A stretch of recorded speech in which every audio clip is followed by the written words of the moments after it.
Hello, नमस्कार। मेरा नाम दलबीर है और मेरे इस यूट्यूब चैनल में आपका स्वागत है।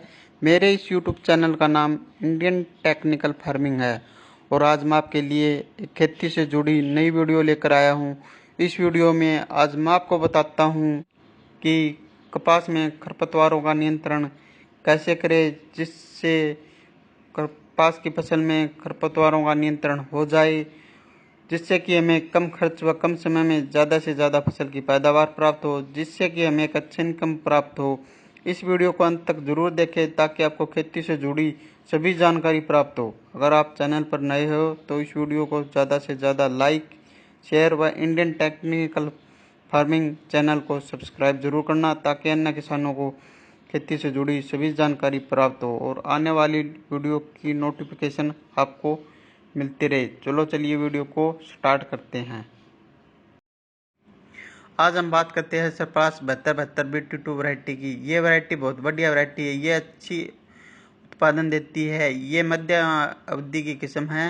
ये उत्तरी भारत के राज्य जैसे पंजाब, हरियाणा और राजस्थान के लिए उपयुक्त है। ये 162 से 170 दिन की वैरायटी है। पैदावार ज़्यादा देती है। खुला सदा सीधी बढ़ने वाली किस्म है। इसकी बोल बड़ी होती है। सफेद मक्खी लीफ कर्ल वायरस के प्रति सहनशील है। इस वैरायटी की बिजाई के 25 से 30 दिन बाद खेत में खरपतवार उगना शुरू हो जाती है। मैं अच्छी पैदावार के लिए खरपतवारों का नियंत्रण करना बहुत जरूरी हो जाता है, क्योंकि ये खेत में पोषक तत्व तथा पानी को सोखकर फसलों को बहुत ज़्यादा हानि पहुंचाते हैं। इसलिए इनका नियंत्रण बहुत जरूरी है। कपास की अच्छी पैदावार के लिए करें खरपतवार नियंत्रण। खरपतवार फसल के काम आने वाले पोषक तत्वों तथा पानी को सोखकर फसल को बहुत ज़्यादा हानि पहुंचाते हैं। इसलिए हमें खरपतवारों का नियंत्रण बहुत ज़रूरी है, जिससे फसल की पैदावार बढ़ जाए। खरीफ की फसलों में कपास मुख्य नकदी की फसल है।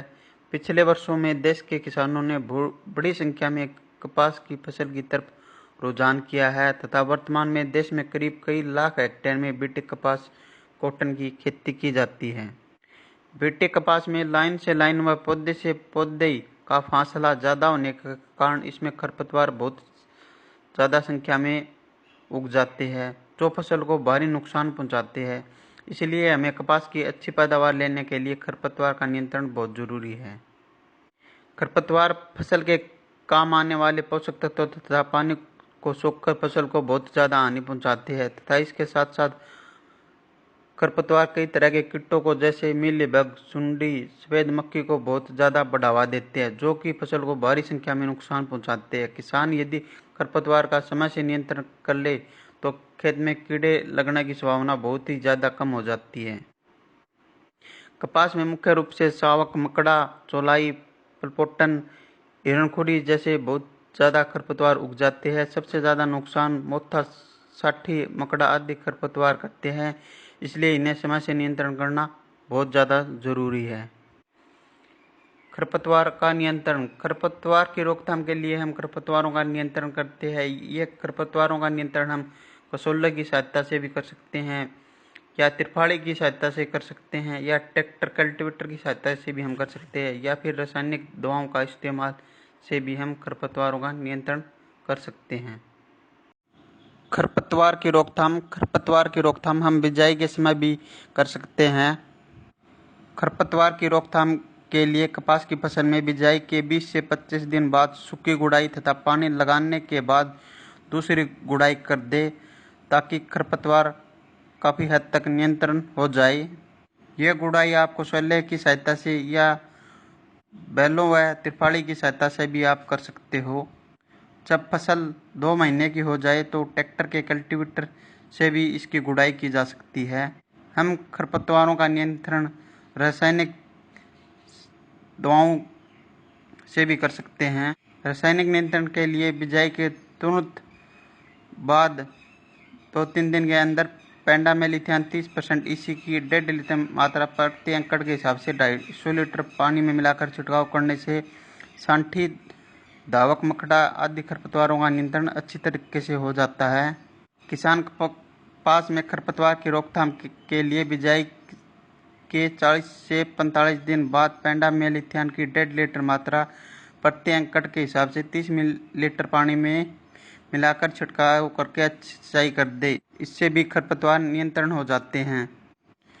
मानसून आने पर जुलाई अगस्त माह में सांठी शामक जैसे खरपतवार बहुत ज़्यादा मात्रा में उगते हैं। इन्हें नियंत्रण करने के लिए क्रेमस्कैन या 0.5% राउंडअप 5 मिलीलीटर प्रति लीटर पानी के हिसाब से स्प्रे पंप के नोजल पर प्रोटेक्टर लगाकर छिड़काव करें ताकि दवाई फसल पर ना पड़े। इससे खरपतवार आसानी से नियंत्रित हो जाते हैं। खरपतवार नाशक दवाओं का छिड़काव करते समय खेत में पर्याप्त मात्रा में नमी होनी चाहिए तथा दवाई व पानी की सिफारिश की गई मात्रा छिड़काव में प्रयोग करें। छिड़काव शाम के समय ही करें। किसान ध्यान रखें कि 2,4-D कपास के लिए घातक दवा है, अतः कभी भी उस स्प्रे पंप का प्रयोग किसान न करे जिसमें 2,4-D का छिड़काव किया गया हो। कपास के लिए अलग से ही स्प्रे पंप का उपयोग करें। कपास की फसल में छिड़काव करने से पहले स्प्रे पंप को अच्छी तरीके से ही धो लेना चाहिए। 80 मिलीलीटर बिजाई से पूर्व मिट्टी पर छिड़काव या 600 लीटर पानी में प्रति हेक्टेयर की दर से फैन नोजल से उपचार करने से फसल प्रारंभिक अवस्था में खरपतवार विहीन रहती है। इनका उपयोग बिजाई से पूर्व मिट्टी पर छिड़काव भली भांति मिलाकर करें। पत्तन सिंचाई के बाद खसुसले से एक बार गुड़ाई करना लाभदायक रहता है। यदि फसल में बोई किस्म के अलावा दूसरी किस्म के पौधे दिखाई दे तो उन्हें निराई के समय उखाड़ देना चाहिए, क्योंकि मिश्रित कपास का मूल्य कम मिलता है। इसलिए हमें कपास की फसल में निराई गुड़ाई करना अत्यंत आवश्यक है। इस फसल में निराई गुड़ाई आप देख सकते हो। अगर यह आपको वीडियो पसंद आई, इस वीडियो को ज़्यादा से ज़्यादा लाइक, शेयर व चैनल को सब्सक्राइब जरूर करें व अन्य किसान भाइयों के साथ शेयर जरूर करें ताकि आने वाली वीडियो को आपको नोटिफिकेशन मिलती रहे। धन्यवाद।